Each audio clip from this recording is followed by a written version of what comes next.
نحمدہ و نصلی علی رسول کریم، پارہ نمبر 29، سورہ مزمل میں ارشاد ربانی یا ایھا المزمل قم اللیل الا قلیلا، اے چادر اوڑھنے والے رات کے تھوڑے حصے کے سوا قیام کیا کرو۔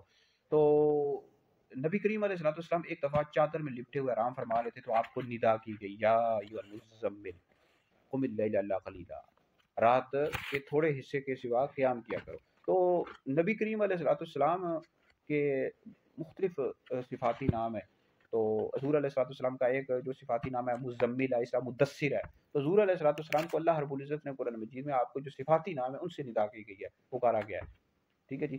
یا کئی جگہ اللہ رب العزت نے ارشاد فرمایا یا ایھا المزمل، کہیں پر فرمایا یا ایھا المدثر۔ نبی کریم علیہ السلام کی عظیم شان ہے جو اللہ رب العزت نے اپنے محبوب علیہ السلام کو عطا کی ہے۔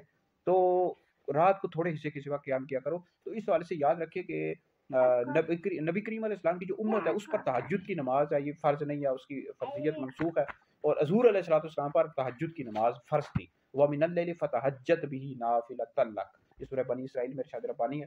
تو نبی کریم علیہ الصلوۃ والسلام پر یعنی 5 نمازوں کے علاوہ تہجد کی نماز بھی فرض تھی۔ حضور علیہ الصلوۃ والسلام کی امت پر تہجد کی نماز فرض نہیں ہے، نفل ہے، نہیں پڑھیں گے تو ثواب ہے، نہیں پڑھیں گے گناہ نہیں ہے۔ بہرحال تہجد کی نماز پڑھنی چاہیے، اس کی بڑی برکات ہے، اس کا بہت زیادہ ثواب ہے، ٹھیک ہے جی۔ تو باقی اس حوالے سے مزید اس کی آپ نے تفسیر پڑھنی ہو، تفسیر کبیر، تفسیر خازن وغیرہ کا مطالعہ کر لیں، تو یہ ویڈیو سنیں، دیگر لوگوں تک پہنچیں، آپ لوگوں کے لیے بہت بڑا صدقہ جاریہ ہے۔